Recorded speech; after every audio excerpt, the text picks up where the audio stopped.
Friends, ఇప్పుడే ఆ తాతతో మాట్లాడడం జరిగింది. ఆ తాత ఒక 5 నిమిషాలు ఇక్కడ కూర్చోండి, మీతో నేను మాట్లాడతాను, నా గురించి మీకు అంతే చెప్తాను అని చెప్పినారు. అందుకనే తాత కోసం మేము వెయిట్ చేస్తున్నాము. తాత గురించి తెలుసుకొని తన ప్రాబ్లమ్స్ ఏంటి, తను ఎందుకు ఇలా ఈ విధంగా ఇక్కడికి వచ్చాడు, తను అందరినీ చేయి చాచి అడుక్కోవాల్సిన అవసరం ఏమి వచ్చింది, తన తాత ఒక బ్యాక్గ్రౌండ్ అంటే బయోడేటా మొత్తం తెలుసుకోవాలి అని నేను అనుకుంటున్నాను. ప్రతి మనిషికి ఏదో ఒక కారణం ఉంటుంది. ఆ కారణమే తెలుసుకొని అందరికీ తెలియజేయాలని నేను అనుకుంటున్నాను. ఈ తెలుసుకొని అందరికీ తెలియజేస్తే నీకేం వస్తుంది అంటే, ఇప్పుడు ప్రతి ఒక్కరు చాలా వరకు బాగా డబ్బు ఉండాలని ఏదో ప్రాంకులు చేస్తుంటారు, ఇవి చేస్తుంటారు, రీల్స్ చేస్తుంటారు, అవి మొత్తం చేస్తుంటారు. కానీ ఏ అడుక్కున్నాడికి దానం చేసి వెళ్ళిపోతారు తప్ప తన కష్టం ఏంది, తన బాధ ఏంది, తను ఎందుకు ఈ విధంగా అడుక్కోవాల్సి వచ్చింది, తనకంటూ ఒక కుటుంబం ఒకప్పుడు ఉంటుంది కదా, ఆ కుటుంబం ప్రేమైంది, తన బిడ్డలు ఉంటారు, కూతుర్లు ఉంటారు, అన్నలు ఉంటారు, తమ్ముళ్ళు ఉంటారు, అక్కలు ఉంటారు, చెల్లెళ్ళు ఉంటారు. ఇప్పుడు ఆ తాతని ఇలా అందరూ ఎందుకు ఒంటరివాణ్ణి చేసినారు అని తెలుసుకోవాలని నేను అనుకుంటున్నాను. ఈ కాన్సెప్ట్ మీకు అందరికీ నచ్చితే, మంచిగా అనిపిస్తే నాకు కొంచెం సపోర్ట్ చేయండి. Thank you.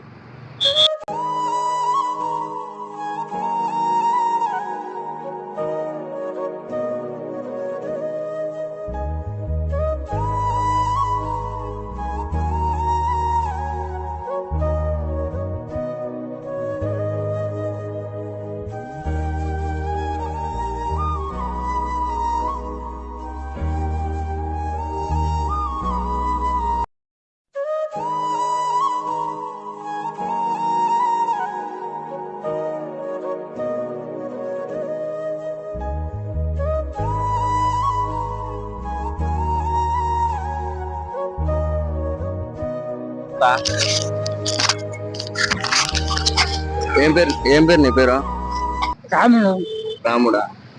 ఏ ఊరు మీదే?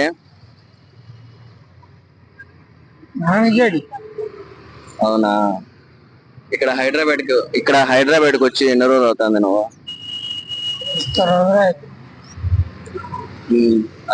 తాత పేరు వచ్చి రాముడు అంట. ఊరి పేరు తాత? నారాయణగఢ్ అంట. ఏదో నాకు కూడా తెలీదు. తాత ఇక్కడికి వచ్చి హైదరాబాద్కి వచ్చి చాలా రోజులు అవుతుందంట. ఈ వీడియో ఎందుకు తీస్తున్నానంటే తాత, ఇప్పుడు చాలా వరకు కొంతమంది ఇంటర్వ్యూలో డబ్బు ఉండాలి చేస్తారు, కొంతమంది పేరుండాలి చేస్తారు, ఏదో కొంతమంది ఫేమస్ అయిన వాళ్ళు చేస్తారు కదా. మన ఛానల్ ఏమంటే, ఇప్పుడు అనాథలకు కానీ అడుక్కున్న వాళ్ళకి డబ్బులు కొంచెం కానీ అన్నం కొంచెం కానీ పెట్టేసి వెళ్ళిపోతారు. ఇప్పుడు డబ్బులు ఇచ్చి వెళ్ళిపోతారు, అన్నం పెట్టి వెళ్ళిపోతారు. కానీ వాళ్ళు ఎందుకు ఇట్లా అడుక్కుంటున్నారు, వాళ్ళు ఎందుకు ఇలా ఈ పొజిషన్కి వచ్చినారు? ఒకప్పుడు వాళ్ళకు కూడా ఒక కుటుంబం ఉంటుంది కదా, ఆ కుటుంబాన్ని అందరినీ వదిలేసి ఇక్కడికి వచ్చి బతకాల్సిన అవసరమే వచ్చింది. వాళ్ళ బ్యాక్గ్రౌండ్ గురించి తెలుసుకోవాలని ఈ మన ఛానల్ అనేది ఓపెన్ చేసినాను. అనాథల కోసం, అడుక్కున్న వాళ్ళ కోసం, ఎవరికైనా కష్టం వస్తే చెప్పుకోవడానికి మన ఛానల్ అనమాట. మార్పు ఇంతకుముందు నువ్వు ఊర్లో ఉన్నావు కదా, ఇక్కడ హైదరాబాద్కి వచ్చి ఎవరు లేకన్నా ఒంటరిగా బతకాల్సిన అవసరమేమి వచ్చింది తాత? అక్కడ ఊర్లో నువ్వు ఉన్నప్పుడు అందరూ నీతో ఫ్రెండ్స్ అంతా ఉన్నారా చిన్నప్పటి నుంచి?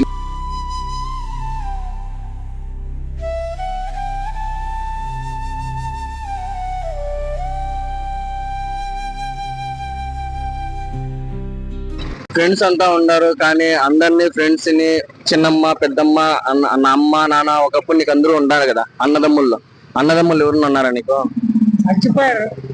ఎవరు లేరు. అక్కల చెల్లెల్లో నా అనుకున్న వాళ్ళు ఎవరు లేక నువ్వు ఇక్కడికి వచ్చేసినావు. వచ్చి ఎన్ని సంవత్సరాలు అవుతాను తాత? 30 సంవత్సరాల నుంచి తాత ఇక్కడ హైదరాబాద్ లో ఉంటున్నాడు.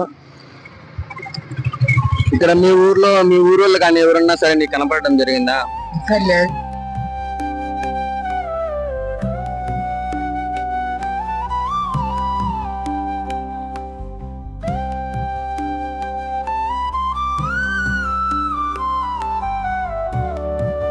పొలము, ఇల్లు అలా ఏమన్నా ఉందా? ఊర్లో పొలం గాని ఇల్లు గాని ఏమీ లేదు. ఓకే, తాతకి ఊర్లో నా అనుకున్న వాళ్ళు ఎవరు లేరు, ఇల్లు లేదు, పొలం లేదు, ఏమి లేదంట.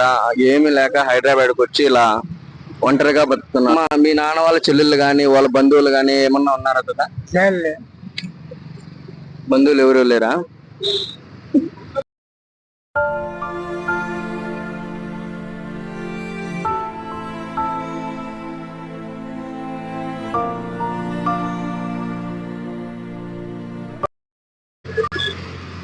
నుంచి మీరు స్టార్టింగ్ లో వచ్చింటారు కదా, దేని పర్పస్ తో మీరు ఊర్లో నుంచి వచ్చేసినారు తాత? చచ్చిపోయాను.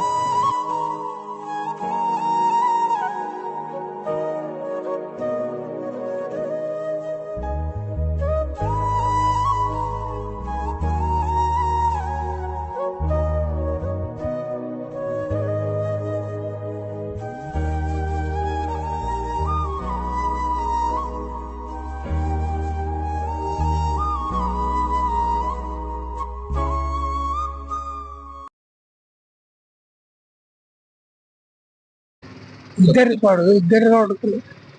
ఇద్దరు కొడుకులా? ఇద్దరులో ఒక కొడుకు చనిపోయినాడా? ఇద్దరు ఇద్దరు చనిపోయినారా? ఎందుకు?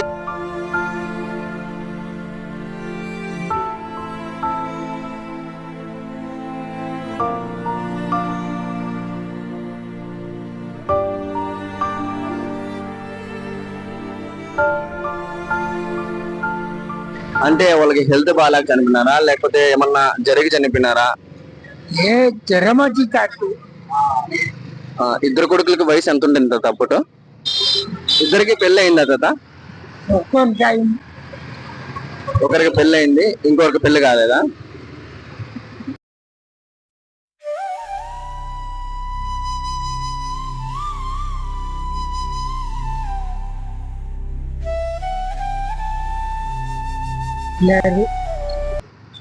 వాళ్ళ భార్య ఎక్కడ ఉంటుందా?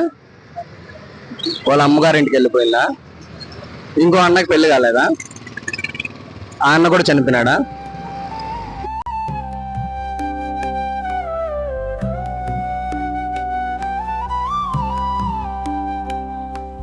ఇంకా నువ్వు రెండో అబ్బాయి చనిపోయిన తర్వాత వచ్చినావు హైదరాబాద్కి. మీ బంధువులు కానీ ఎవరు కానీ మిమ్మల్ని వెతకలేదా?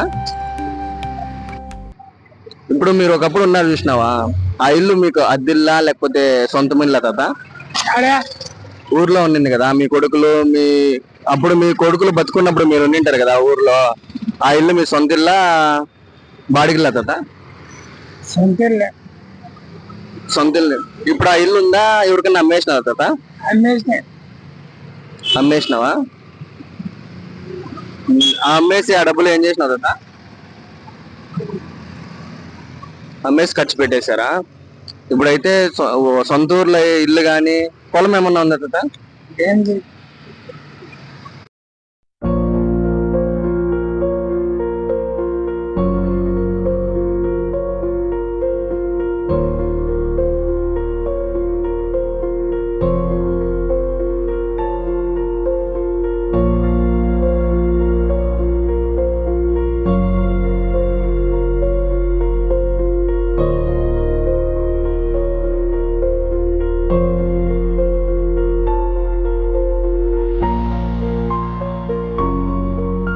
ఆయన కూడా నెలల తేడాతో చనిపోయినారు. ఇప్పుడు మీ కుటుంబం నుంచి ఎవరు మీకోసం వెతకలేదు, ఎవరు కూడా మీతో మాట్లాడలేదు కదా? ఇద్దరు బిడ్డలు ఉన్నారు, వాళ్ళు కూడా చనిపోయినారు, పెళ్ళాం కూడా చనిపోయింది, ముగ్గురు చనిపోయినారు.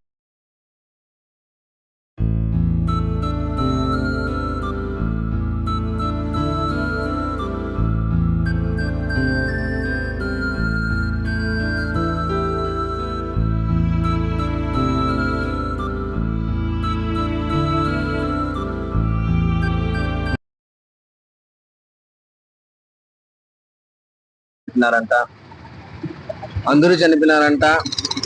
ఆయన ఆ బాధ తట్టుకోలేక ఉన్న ఊర్లో పొలం అమ్మేసి, పొలం కాదు, ఉన్న ఇల్లును కూడా అమ్మేసి హైదరాబాద్కి వచ్చి ఎవరు లేరంట. తాత, ఇప్పుడు మీ ఊరికి పంపిస్తే పోతావా నువ్వు?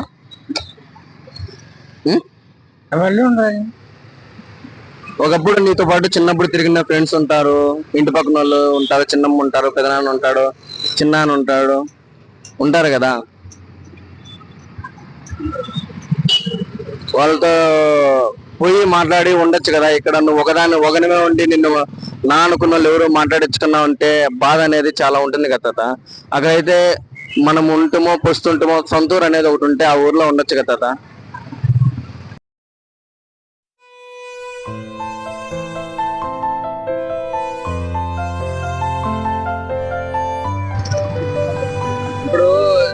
జనరల్ గా అనుకుంటారు కదా, ఇప్పుడు నీ ఊరు అనుకో, నీకేమన్నా జరిగినా, జ్వరం వచ్చినా ఏమొచ్చినా నిన్ను ఇంటి పక్కన వాళ్ళు, మన చిన్నప్పటి నుండి వాళ్ళు నిన్ను చూసింటారు, వాళ్ళు నిన్ను హాస్పిటల్లో జాయిన్ చేస్తారు. ఇప్పుడేమంటే ఇప్పుడు కొత్త సిటీ, నిన్ను పట్టించుకున్న వాళ్ళు ఎవరు ఉండరు.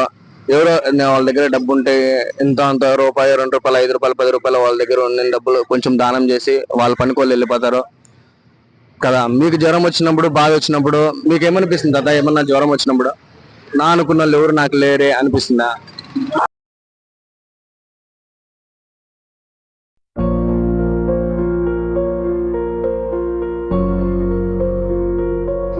ఎప్పుడన్నా మీరు బాధపడి ఏడ్చుకున్నారా?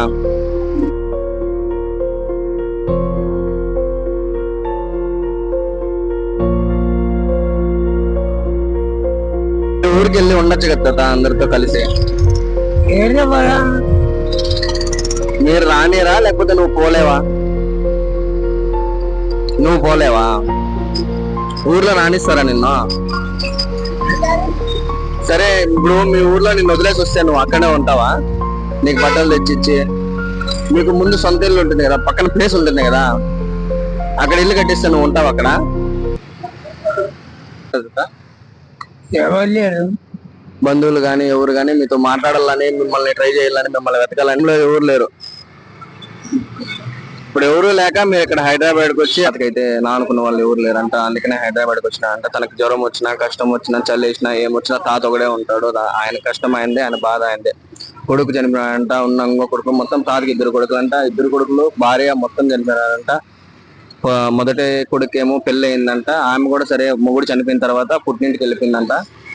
ఇంకా ఆమె అలా వెళ్ళిపోయింది, కొడుకులు చనిపోయినారు. అందుకని తాత వచ్చి హైదరాబాద్కి వచ్చి ఇలా ఉన్నాయంట. ఇది తాత జరిగిన స్టోరీ. తాతకు కూడా అడిగినాను అనమాట, తాత ఇక్కడ ఉండే బదులు మీ ఊరికి పోతే ఇక్కడ చుట్టుపక్కల వాళ్ళు, మీకు చిన్నప్పటి నిన్ను చూసిన వాళ్ళు, నిన్ను పలకరించిన వాళ్ళు ఉంటారు కదా, వాళ్ళని చూసుకొని అక్కడే ఎక్కడన్నా ఉండొచ్చు కదా. ఇక్కడ హైదరాబాద్ లోకి వచ్చి ఊరికి వచ్చి తిని, నీకు ఎప్పుడన్నా కష్టం వచ్చినా, జ్వరం వచ్చినా, ఏమన్నా ఇబ్బంది వచ్చినా బతకడం అంటే చాలా కష్టం కదా తాత అని నేను చెప్పినాను. లేదు, నేను ఊరికి వెళ్ళను, నేను ఇక్కడే ఉంటాను, నేను ఇక్కడే ఉంటాను తప్ప నేను అయితే ఊరికి పోను, అక్కడ నాకు ఎవరు లేరు అని తాత చెప్తున్నారు. నేను తాతతో నిన్న కూడా వచ్చినాను తాత గురించి తెలుసుకుందామని. ఎందుకంటే మనం ఒక మనిషిని అడిగేటప్పుడు తన గురించి ముందుగా తను మాట్లాడగలుగుతాడా లేదా కనుక్కోవాలా, ఆ తర్వాత తన గురించి ఎంక్వైరీ చేయాలా. నేను వచ్చినాను, మాట్లాడిచ్చినాను, మళ్ళీ ఈరోజు వచ్చినాను, తాతతో మాట్లాడిచ్చినాను. సరే మాట్లాడదాము చెప్తామంటేనే నేను తాత దగ్గరికి వచ్చినాను. ఇది ఫ్రెండ్స్ తాత గురించి. ఈ కాన్సెప్ట్ అనేది మీకు నచ్చితే అందరూ లైక్ చేయండి, కామెంట్ చేయండి, సబ్స్క్రైబ్ చేయండి. మరిన్ని వీడియోస్ కోసం ఈ వీడియోని సబ్స్క్రైబ్ చేసుకోండి.